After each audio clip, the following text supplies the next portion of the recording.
Hello students, मैं इस video में कक्षा 10वीं वाले विद्यार्थियों को त्रैमासिक परीक्षा का प्रश्न पत्र दिखा रहा हूँ। और ये जो प्रश्न पत्र है ये पुराना प्रश्न पत्र है, रियल प्रश्न पत्र है लेकिन पुराना प्रश्न पत्र है।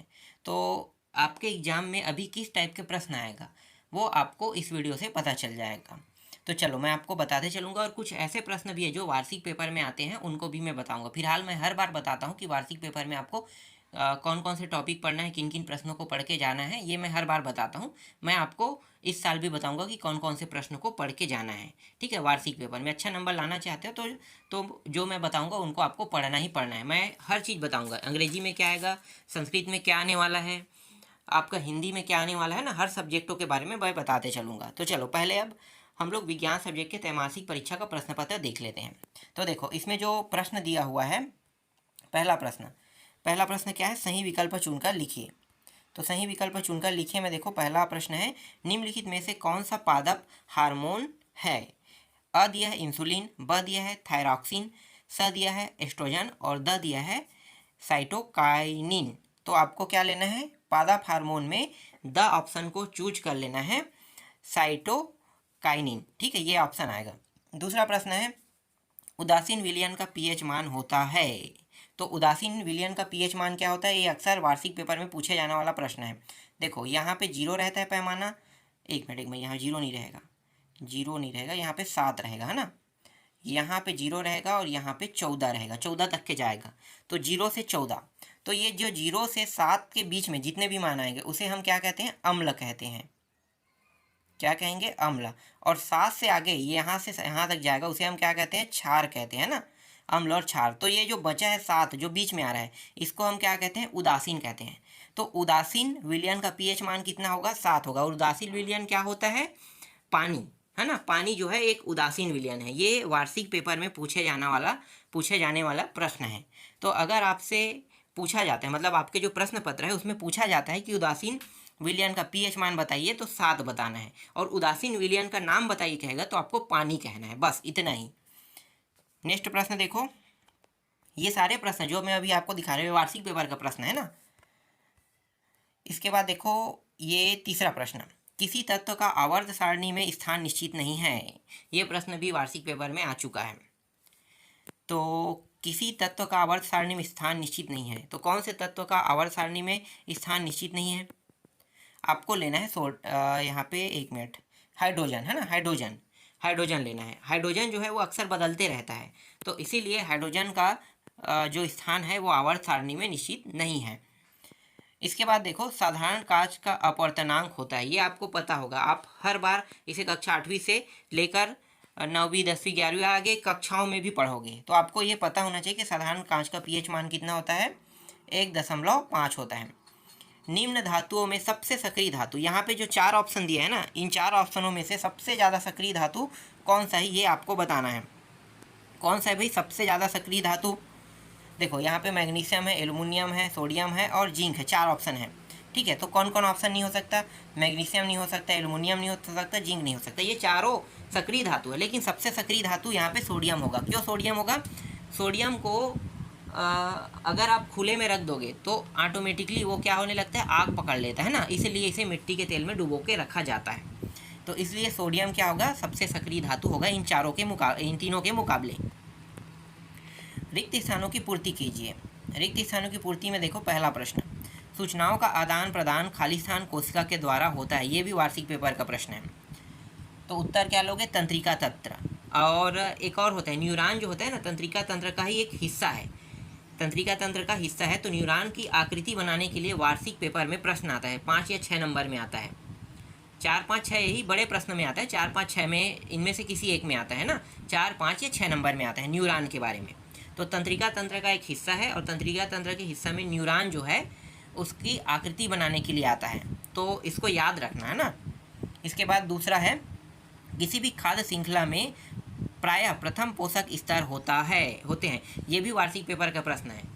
इसके जो टॉपिक है वो 3 से 4 नंबर में आता है। तो मैं आपको बता देता हूँ, प्रथम पोषक स्तर, प्राथमिक उपभोक्ता, द्वितीयक उपभोक्ता और तृतीयक उपभोक्ता, इसके बारे में प्रश्न आता है। तो ये सभी के सभी एक साथ मिले जुले हैं ना। तो यहाँ पे प्रथम पोषक स्तर में आपको क्या लेना है, उत्पादक लेना है, उत्तर उत्पादक। अगर प्रश्न पूछता है कि प्रथम पोषक स्तर का नाम बताइए, मतलब प्रथम पोषक स्तर बताइए कहेगा तो उत्पादक लेना है। उसके बाद प्राथमिक उपभोक्ता आ जाता है। प्राथमिक उपभोक्ता क्या होता है? जो घास को खाता है ना, घास को खाने वाला क्या है भाई? शाकाहारी जीव, जैसे गाय, खरगोश, ये शाकाहारी जीव जो है ये प्राथमिक उपभोक्ता है। प्राथमिक उपभोक्ता। द्वितीयक उपभोक्ता जिसमें मनुष्य आते हैं, ठीक है, जिसमें मनुष्य आते हैं। द्वितीयक उपभोक्ता मनुष्य जो शाकाहारी भी खाते हैं और मांसाहारी भी खाते हैं ना। और तृतीयक उपभोक्ता जो मनुष्य को खाता है। अब मनुष्य हम नहीं कहेंगे, जो द्वितीयक उपभोक्ता को खाते हैं ये इसे हम कह सकते हैं, ठीक है। द्वितीयक उपभोक्ता खाते हैं उसे हम तृतीयक उपभोक्ता कहें। जैसे शेर उर आता है ना, ये होता है तृतीयक उपभोक्ता। तो भाई शेर मनुष्य को तो मार के खा ही जाते हैं ना, तो वो तृतीयक उपभोक्ता है। तो इससे संबंधित प्रश्न एग्जाम में आते रहते हैं। ये वार्षिक पेपर का प्रश्न है। इसके बाद देखो, ये भी वार्षिक पेपर। छत्तीसगढ़ में पाए जाने वाले लोहे का प्रमुख अयस्क का जो टाइप है वो हेमेटाइट। 4 प्रकार के होते हैं। तो हेमेटाइट जो हेमेटाइट टाइप का जो अयस्क है लोहे का, वो सिर्फ मतलब वो छत्तीसगढ़ में पाया जाता है, कहोगे।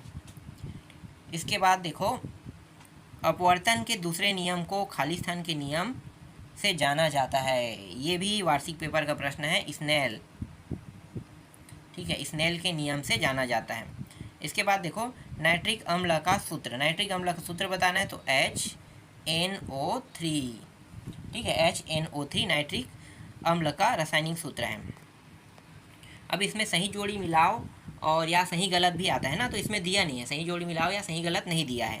और इतना ज़्यादा टफ तो आपका त्रैमासिक परीक्षा में प्रश्न पत्र नहीं आएगा। कई जगह तो वस्तुनिष्ठ प्रश्न ही नहीं रहेगा ना, कई जगह खाली स्थान रहेगा। सीधा डायरेक्ट ना यही आपको देखने को मिल सकता है, सीधा प्रश्न। जैसे यहाँ पे प्रश्न दिखाई दे रहे हैं ना, 2 नंबर से लेके डायरेक्ट, क्योंकि त्रैमासिक परीक्षा एक छोटा प्रश्न, इसे हम कहेंगे छोटा एग्जाम बोलेंगे, छोटा एग्जाम। इसका होने या ना होने से कोई मतलब नहीं होता है। इसको लेने का मतलब ये है कि आप समय समय पर अपने जो सब्जेक्ट है उसको रिवाइज करते रहो। तो इसीलिए ना ये जो त्रैमासिक परीक्षा है इसको लिया जाता है कि आप कितना रिवाइज कर रहे हैं। अगर कर रहे हैं तो किस तरीके से कर रहे हैं। तो परीक्षा जब लिया जाता है तो आपको मतलब जो आपके परीक्षा लिया जाता है ना, तो इससे पता चल जाता है उन लोगों को जो एग्जामी है, ठीक है, जो आपका टीचर है, उनको पता चल जाता है कि आप तैयारी कर रहे हैं या नहीं कर रहे हैं। इसीलिए समय समय पर ऐसे एग्जामों को लिया जाता है। अर्धवार्षिक पेपर भी वैसा ही है। अर्धवार्षिक पेपर भी आपके क्षमताओं का चेक करने के लिए एग्ज़ाम लिया जाता है। जबकि आपको भी पता है कि अर्धवार्षिक पेपर और जो त्रैमासिक परीक्षा उसका नंबर वार्षिक पेपर में नहीं जुड़ता है। चाहे आप इन दोनों में टॉप कर लो, वार्षिक पेपर में अगर आप फेल हो गए तो फेल माना जाएगा। आपको त्रैमासिक परीक्षा और वार्षिक पेपर मतलब त्रैमासिक परीक्षा और अर्धवार्षिक परीक्षा का कोई बेनिफिट नहीं मिलेगा। ये तो आपको पता है ना। इन दोनों एग्जामों को सिर्फ इसीलिए लिया जाता है कि आपकी क्षमता जो है वो बढ़ सके और आप जो पढ़ रहे हैं उसे भूलें ना, इसलिए लिया जाता है। तो चलो देखो अगले प्रश्न को। और हाँ, एक चीज़ और बता दूँ, प्रैक्टिकल में नंबर अच्छा लाने के लिए आपको त्रैमासिक परीक्षा में ज़्यादा अंक लाने की ज़रूरत नहीं है, लेकिन अर्धवार्षिक में आपको अच्छा नंबर लाना पड़ेगा, तभी आपको प्रैक्टिकलों में अच्छा नंबर मिलेगा। ये भी मैं आपको बता रहा हूँ ना। तो प्रैक्टिकल में अगर अच्छा नंबर चाहते हो तो ज़्यादा फोकस करना कि अर्धवार्षिक परीक्षा में आपका अच्छा नंबर आए, तभी आपको 25 में आपको प्रैक्टिकल में अच्छा नंबर दे सकता है आपके टीचर। दूसरा प्रश्न देखो, प्राकृतिक एवं रासायनिक सूचक के नाम लिखिए। हाइड्रोजन को किस समूह तथा किस आवर्त में रखना चाहिए, तर्क कीजिए। चौथा है, अमाशय में स्रावित HCl का कार्य बताइए। पांचवा है, हवा में खुला छोड़ने पर धातुओं की चमक कम क्यों हो जाती है। छठवा, एक घास पारितंत्र का आरेख बनाइए। इसके बाद सातवां प्रश्न देखो, खाद्य श्रृंखला एवं खाद्य जाल में 3 अंतर। अम्लराज किसे कहते हैं, समीकरण सहित लिखिए। और यहाँ पे मैं जो आपको प्रश्न बता रहा हूँ, यहाँ से कोई भी प्रश्न नहीं आने वाले। 1-2 प्रश्न जरूर फंस सकता है, लेकिन सारे प्रश्न नहीं आ सकते हैं ना। ये तो पुराना प्रश्न पत्र है, तो हर साल जो है ना, हर स्कूलों में पहले क्या होता था, बोर्ड जो है प्रश्न पत्र बनाता था, तो हर स्कूलों में एक जैसा प्रश्न पत्र आता था। लेकिन इस बार ऐसा नहीं है। इस बार जो प्रश्न पत्र है ये बोर्ड नहीं बना रहा है। इस बार प्रश्न पत्र आपके स्कूल के द्वारा ही प्रश्न पत्र को तैयार किया जा रहा है। इसीलिए स्कूल जब पेपर लेगा तो हर स्कूलों में अलग अलग प्रश्न देखने को मिलेगा। अगला देखो, 9वां है, पूर्ण आंतरिक परावर्तन क्या है, इसके लिए आवश्यक शर्तें लिखिए। मनुष्य में पाई जाने वाली अंतःस्रावी ग्रंथियों के नाम लिखिए कह रहा है। ठीक है, इसमें से कुछ प्रश्न जो है वार्षिक पेपर का प्रश्न है। मिश्र धातु किसे कहते हैं, ये वार्षिक पेपर का प्रश्न है। 3 मिश्र धातुओं के नाम व उसका उपयोग लिखे कह रहे हैं ना। इसके बाद 12वां देखो, हृदय से रक्त का बहाव एक साथ 2 परिपथों में किस प्रकार होता है, चित्र सहित समझाइए कह रहे हैं। पुष्प का चित्र बनाकर उसमें नर व यहाँ पे क्या है ये दिखाई नहीं दे रहा है ना, मान है कि माल है क्या पता नहीं चल रहा है, जनन अंगों का दर्शाई क्या है। हमारे शरीर में होने वाली किसी प्रतिवर्ती क्रिया का आरेख बनाकर वर्णन कीजिए। मनुष्य के 5 पाचन तंत्र का नाम लिखिए।